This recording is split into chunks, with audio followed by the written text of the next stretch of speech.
യേശു കർത്താവിൻ്റെ അതിപരിശുദ്ധ നാമം വാഴ്ത്തപ്പെടുമാറാകട്ടെ. ഇന്ന് നമുക്ക് ചുറ്റുപാടും നമ്മൾ ശ്രദ്ധിക്കുമ്പോൾ നമുക്ക് കാണപ്പെടുന്ന ഒരു വിഷയം അസ്വസ്ഥമായ ഒരു സമൂഹമാണ്. അതിൻ്റെ ഒരു ആഫ്റ്റർ ഇഫക്റ്റാണ് ഈ ലഹരി മരുന്നുകളുടെ ഉപയോഗം. അല്ലേ, ലഹരി മരുന്നുകളുടെ ഉപയോഗത്തിന് നേരെ അതിന് വിരുദ്ധമായ വിവിധങ്ങളായ പ്രവർത്തനങ്ങളും ബോധവൽക്കരണ ക്ലാസ്സുകളുമൊക്കെ വിവിധ തലങ്ങളിലൂടെ നമ്മളൊക്കെ നടത്താറുണ്ട്. പക്ഷെ ഈ ബോധവൽക്കരണ ക്ലാസ് നടത്തിയത് കൊണ്ടോ, പ്രചരണം ജാഥ നടത്തിയതുകൊണ്ടോ, ഒരു റാലി നടത്തിയത് കൊണ്ടോ ഈ പ്രശ്നങ്ങൾക്കൊരു പരിഹാരം ഉണ്ടാകുകയില്ല. ഒരു പരിധിവരെയും അധികാര കേന്ദ്രങ്ങളിൽ നിന്നും നിയന്ത്രണങ്ങൾ വരുമ്പോൾ ഒരു പരിധിവരെയൊക്കെ ഇതിനെ ഒതുക്കാൻ പറ്റും. പക്ഷെ ഒരു രീതിയിൽ ഒതുക്കുമ്പോൾ അത് വേറൊരു രീതിയിൽ എന്ത് ചെയ്യും, റിഫ്ലക്ട് ചെയ്യപ്പെടും. കാരണം മനുഷ്യൻ അസ്വസ്ഥനാണ്. അവന്റെ സ്വസ്ഥതയില്ലായ്മയ്ക്ക് ഒരു പരിഹാരം ലഭ്യമാകുന്നു. ടെൻഷൻ കൊണ്ട് നിറയുക. അവന്റെ ബ്രെയിന് താങ്ങുന്നതിനപ്പുറമാണ് അവന് കിട്ടിക്കുന്ന ഇൻഫർമേഷൻ പോലും. വിവിധ തലങ്ങളിൽ നിന്ന് അവന് കിട്ടുന്ന ഡേറ്റാസ് തന്നെ അവന് താങ്ങുന്നതിനപ്പുറത്ത് ടോട്ടലി സ്ട്രെസ് കൊണ്ട് നിറയുക. ഒരു മനുഷ്യന് ഉൾക്കൊള്ളാൻ പറ്റും. ഇപ്പൊ കുറെ കാലങ്ങൾക്ക് മുമ്പ് അല്ലെങ്കിൽ കുറെ വർഷങ്ങൾക്ക് മുമ്പുള്ള ഒരു മനുഷ്യന്റെ അറിവുകൾ എന്ന് പറഞ്ഞാൽ അവന് ഇവിടെ നിന്ന് സിംഗപ്പൂരിൽ നടക്കുന്നതോ അല്ലെങ്കിൽ ചെക്കോസ്ലോവാക്യ നടക്കുന്ന വിഷയങ്ങൾ ഇവിടെ നിന്ന് അറിയാൻ പറ്റുമോ? ഇല്ല. അവൻ താമസിക്കുന്ന പട്ടണത്തിലെ ചില വിഷയങ്ങൾ അറിഞ്ഞാലേ, അല്ലെങ്കിൽ പിറ്റേ ദിവസത്തെ പത്രത്തിലൂടെ ചിലപ്പോൾ ചില വാർത്തകൾ കണ്ടാലേ, അതൊക്കെ എല്ലായിടത്തും ലഭ്യമല്ലാതായി. പക്ഷെ ഇന്ന് നമ്മുടെ കൈവെള്ളിൽ എല്ലാ വാർത്തകളും വന്നുകൊണ്ടിരിക്കുന്നു. അതിനനുസരിച്ച് എന്ത് ചെയ്യുക, നമുക്ക് ടെൻഷൻസ് ഉണ്ടായിരിക്കും. ഹല്ലേലൂയ. എന്നാൽ ഈ ടെൻഷൻ എല്ലാം പരിഹാരം ഒരിടമേ ഉള്ള എവിടാണ്? യേശു ക്രിസ്തുവിന്റെ സന്നിധിയിൽ. യേശു ക്രിസ്തുവിന്റെ സന്നിധിയിലാണോ നിന്റെ ടെൻഷൻ മാറും? തന്റെ പരസ്യ ശുശ്രൂഷയുടെ നടുവിൽ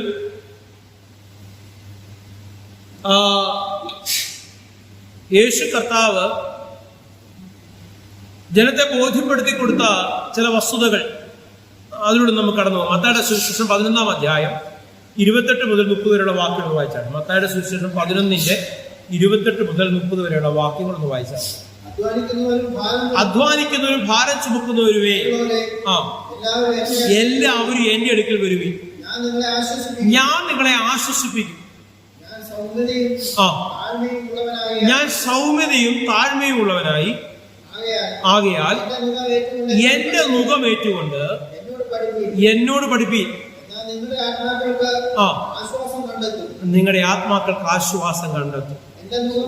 എന്റെ മുഖം മൃദുവും എന്റെ ചുവട് ലഘുവുമാകുന്നു.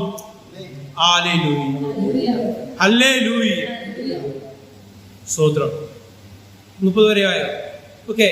റോമൻസ് 8-ാം അധ്യായം 26 മുതൽ 28 വരെയുള്ള വാക്യങ്ങൾ ഇവാഞ്ചലിസ്റ്റ് ജോസഫ് വായിക്കണം. റോമൻസ് 8-ന്റെ 26 മുതൽ 28 വരെയുള്ള വാക്യങ്ങൾ വായിച്ചാണ്.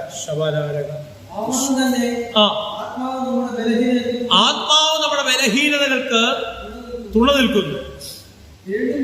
വേണ്ടും പോലെ പ്രാർത്ഥിക്കേണ്ടത് എന്തെന്ന് നാം അറിയുന്നില്ല.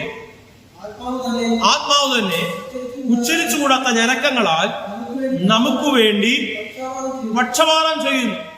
എന്ത് ചെയ്യുന്നു? ആത്മാവ് നമുക്ക് വേണ്ടി പക്ഷപാതം ചെയ്യുന്നു. കംപ്ലീറ്റ് ആയോ? വായിച്ചാണ്.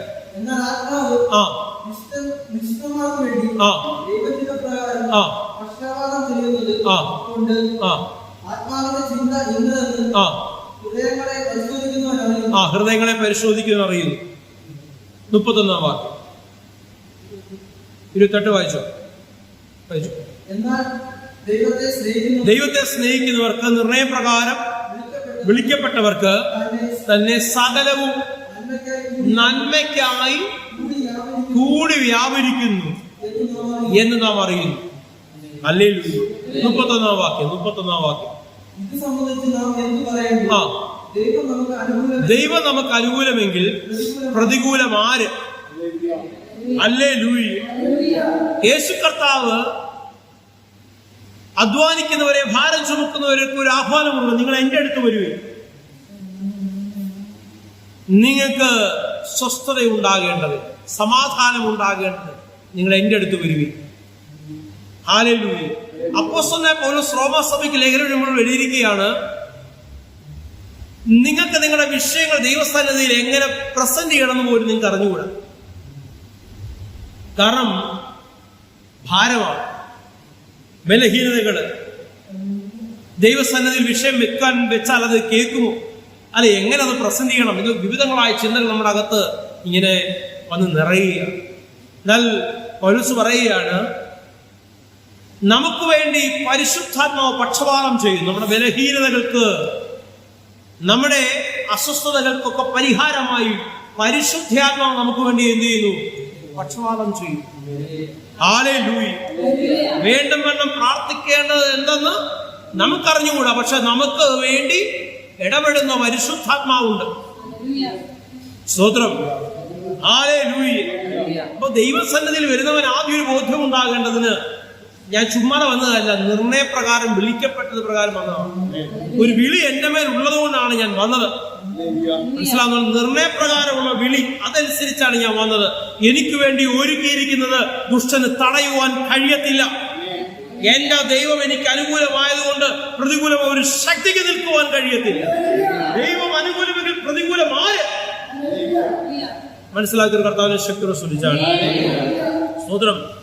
ഹല്ലേലൂയ. അപ്പോസ്തലനായ പൗലോസ് ഫിലിപ്പിയ സഭയ്ക്ക് ലേഖനം എഴുതുമ്പോൾ അതിന്റെ 4-ാം അധ്യായം അതിന്റെ 6-ാം വാക്യം, നമ്മൾ വളരെ പലതവണ ശുശ്രൂഷയിൽ എടുത്തിട്ടുള്ള ഭാഗങ്ങൾ, കഴിയും ഉപവാസ ദിവസങ്ങളൊക്കെ ഫിലിപ്പിയ ലേഖനം, ആ ലേഖനത്തിലെ ഓരോ അധ്യായങ്ങൾ നമ്മൾ പഠിച്ചുകൊണ്ടിരിക്കുകയായിരുന്നു. ഫിലിപ്പിയ ലേഖനം 4-ാം അധ്യായത്തിന്റെ 6-ാം വാക്യം നമുക്കൊന്ന് വായിക്കാം. ഒന്നിനെ കുറിച്ചും വിചാരപ്പെടരുത്. നമുക്ക് പല കാര്യങ്ങളെ ചൊല്ലി ടെൻഷൻസാണ് അല്ലേ? ജോലി കാര്യം അല്ലേ, സാമ്പത്തിക വിഷയങ്ങള്, തലമുറയെ ചൊല്ലിയുള്ള വിഷയങ്ങള്, അവരുടെ വിദ്യാഭ്യാസ സംബന്ധിച്ചുള്ള വിഷയങ്ങള്. പക്ഷെ വചനം എന്ന് പറയുന്നത് നിങ്ങൾ ഒന്നിനെ കുറിച്ചും വിചാരപ്പെടരുത്. കാരണം നിങ്ങൾ ചിന്തിച്ച് ടെൻഷൻ അടിച്ചു കൂട്ടേണ്ട കാര്യമില്ല. നിങ്ങളുടെ കാര്യങ്ങൾ ചന്തവും ഉചിതവുമായി ചെയ്തെടുക്കുവാൻ നിങ്ങളുടെ കൂടെ ആരുണ്ട്? യേശു കർത്താവ് കൂടെയുണ്ട്. നിങ്ങൾക്ക് മറുപടി ഒരു കഴിവുള്ളവന്റെ വ്യാപാര ശക്തി നിങ്ങളുടെ കൂടെയുണ്ട്. വായിച്ചാട്ട്. എല്ലാത്തിലും പ്രാർത്ഥനയാലും അപേക്ഷയാലും നിങ്ങളുടെ ആവശ്യങ്ങൾ സ്തോത്രത്തോടുകൂടെ ദൈവത്തോട് അറിയിക്കത്രേ വേണ്ടിയത് എന്ന് പറഞ്ഞാൽ എന്താ? സ്തോത്രത്തോട് അറിയിക്കുക എന്ന് പറഞ്ഞാൽ അതിന് ദൈവസന്നിധിയിൽ വെച്ചപ്പോൾ തന്നെ അതിന് മറുപടി വന്നു കഴിഞ്ഞു. ഹല്ലേലൂയ.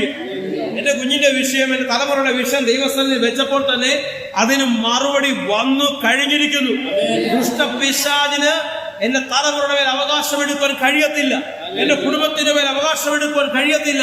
എന്റെ ആരോഗ്യത്തിന്റെ മേൽ അവകാശമെടുക്കാൻ കഴിയത്തില്ല. കാരണം ഞാൻ ആരുടെ വകയാണ്? തമ്പുരാന്റെ വകയാണ്. ഞാൻ പണ്ട് അതിൽ പിശാചിന്റെ അധീനതയിൽ ഇരുന്നവനാണ്. എന്നാൽ എന്നെ വിളിച്ച ഒരുവനുണ്ട്. ആ വിളിക്കനുസരിച്ച് ഞാൻ ചുവട് വെച്ചപ്പോൾ ഞാൻ ഇന്ന് അവന്റെ രാജ്യത്തിലാണ്. ഹല്ലേലൂയ. 6-7 വായിച്ചു എന്ന് വിശ്വസിക്കുന്നു. 6-7 വായിച്ചാൽ. എന്നാൽ സകല ബുദ്ധിയെ കവിയുന്ന ദൈവീയ സമാധാനം നിങ്ങളുടെ ഹൃദയങ്ങളെയും നിലവുകളെയും ക്രിസ്തു യേശുവിങ്കൽ കാക്കും. 13-ാം വാക്യം, അധ്യായത്തിന്റെ 13-ാം വാക്യം, 4:13. എന്നെ ശക്തനാക്കുന്ന മുഖാന്തരം ഞാൻ സകലത്തിലും മതിയാവുന്നു. ഒരുമിച്ചൊന്ന് പറഞ്ഞു, എന്നെ ശക്തനാക്കുന്ന മുഖാന്തരം. എല്ലാരും പറഞ്ഞു, എന്നെ ശക്തനാക്കുന്ന മുഖാന്തരം ഞാൻ സകലത്തിലും മതിയായ. സ്തോത്രം. 19-ാം വാക്യം,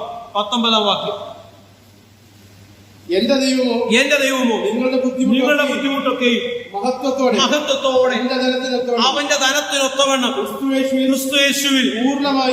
നിങ്ങളുടെ ബുദ്ധിമുട്ട് നിങ്ങളുടെ സ്റ്റാൻഡേർഡിനനുസരിച്ചല്ല കേട്ടോ. നിങ്ങളുടെ പ്രയാസം, നിങ്ങളുടെ ബുദ്ധിമുട്ട് നിങ്ങളുടെ സ്റ്റാൻഡേർഡിനനുസരിച്ചല്ല, അവന്റെ ലെവലിനനുസരിച്ച് അവൻ പരിഹരിക്കും കേട്ടോ. ഈ ദൂതിനെ ഏറ്റെടുത്തോളം അവന്റെ ലെവലിനനുസരിച്ച് അവൻ പരിഹരിക്കും. നാട്ടുകാർക്ക്, സ്വന്തക്കാർക്ക്, ബന്ധക്കാർക്ക്, ചാച്ചക്കാർക്ക് അസൂയ തോന്നുന്ന തരത്തിൽ, അത്ഭുതം തോന്നുന്ന തരത്തിൽ എന്റെ ദൈവം നിന്നെ ഉയർത്തി മാനിക്കുക തന്നെ ചെയ്യും. നീ നശിച്ചു പോകാൻ എന്റെ കർത്താവ് സമ്മതിക്കത്തില്ല. സ്തോത്രം. ഹല്ലേലൂയ. 19-ാമത്തെ വാക്യം ഇപ്പൊ വായിച്ച, 23-ാമത്തെ വാക്യോട് വായിച്ച. 23-ാമത്തെ വാക്യം. കർത്താവായ യേശുക്രിസ്തുവിന്റെ കൃപ നിങ്ങളുടെ ആത്മാവോടുകൂടെ ഇരിക്കുമാറാകട്ടെ. കർത്താവായ യേശുക്രിസ്തുവിന്റെ കൃപ അതുണ്ടെങ്കിൽ പിന്നെ ഒരുത്തിനും ഒന്നും ചെയ്യാൻ പറ്റത്തില്ല കേട്ടോ. ഹല്ലേലൂയ. ഏത് അവസ്ഥയിൽ ഇരിക്കുവാനും എനിക്ക് കഴിയും. പൗലോസ് പറയുക. എന്തുകൊണ്ട് അങ്ങനെ പറയേണ്ടി വന്നത്?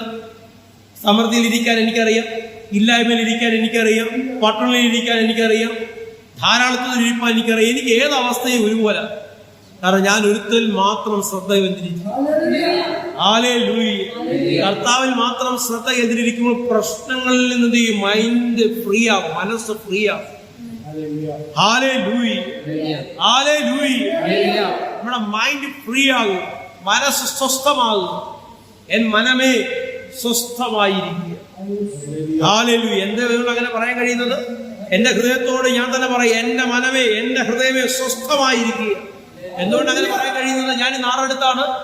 അധ്വാനിക്കുന്നവരും ഭാരം ചുമക്കുന്നവരെ എന്റെ അടുത്ത് വരുവീൻ, ഞാൻ നിങ്ങളെ ആശ്വസിപ്പിക്കൂ എന്ന് പറഞ്ഞ യേശുക്രിസ്തുവിന്റെ അടുത്ത് എന്നെ നിങ്ങളെ പരിശുദ്ധാത്മാവ് കൊണ്ട് നിർത്തിയിരിക്കും. അബോധ്യത്തോടെ കണ്ണുകളടയ്ക്കാൻ പ്രാർത്ഥിക്കാം. മരുമനാഥ, പ്രിയപിതാവേ, കർത്താവേ, ഇന്ന് പകൽക്കാലം ധൈര്യത്തോടെ തന്റെ ഇടത്തോടെ ഹല്ലേലൂയ ദൈവസന്നിധിയിലായിരിക്കുവാൻ ഞാൻ കടവരുന്നതിനെ ഓർത്ത് സ്തോത്രം. ലോകത്തിന്റെ വഴികളിൽ പോയി കുടുങ്ങി ടെൻഷൻ മാറ്റാൻ വേണ്ടി അതിലെ ഇതിലെ പോയി കുടുങ്ങി ജീവിതത്തെ നശിപ്പിച്ചു കളയുന്ന ഒരുപാട് ചെറുപ്പക്കാരുണ്ട്. അവരെന്നെ കാണുകയാണ്. കുഞ്ഞേ, നിന്റെ പ്രശ്നങ്ങൾക്ക് പരിഹാരം യേശു കർത്താവ്. ലോകപരമായ പരിഹാരം തേടാൻ പോയാൽ അതിനെ അനർത്ഥത്തിലേക്ക് എത്തിക്കും, അതിനെ ആപത്തിലേക്ക് കൊണ്ടുവന്നെത്തിക്കും. നിന്റെ ജീവൻ തന്നെ താറുമാറായി പോകും. എന്നാൽ യേശുവിന്റെ അടുത്ത് വാ, നിന്റെ വിഷയങ്ങൾക്ക് മറുപടി ഉണ്ടെന്ന്. ഹല്ലേലൂയ. സ്വർഗീയമായ ആനന്ദം കൊണ്ട്, സന്തോഷം കൊണ്ട്, സമാധാനം കൊണ്ട് കർത്താവ് സകലനെ നിറയ്ക്കട്ടെ, ശക്തീകരിക്കട്ടെ. പ്രാർത്ഥന സ്വർഗം സ്വീകരിച്ചതിനെ ഓർത്ത് സ്തോത്രം. കർത്താവിന്റെ അധികാരമുള്ള നാമത്തിൽ തന്നെ. ലാസ്റ്റ് മിനിസ്ട്രി ബ്രൈറ്റ് ചർച്ചിന്റെ പ്ലാറ്റ്ഫോമിൽ നിന്നുകൊണ്ട് ഞാൻ വിളിച്ചു പറയുകയാണ്, ഒന്നിനെ കുറിച്ചും നിങ്ങൾ വിചാരപ്പെടരുത്. എന്റെ ദൈവം നിങ്ങളുടെ കൂടെയുണ്ട്. എന്റെ ദൈവം നിങ്ങളുടെ കൂടെയുണ്ട്. രാമ്യം പറഞ്ഞാണ്. ദൈവത്തിന്റെ കൃപ നിങ്ങൾ ഒഴിക്കട്ടെ, നിങ്ങളെ ശക്തീകരിക്കട്ടെ. ആമേൻ, ആമേൻ.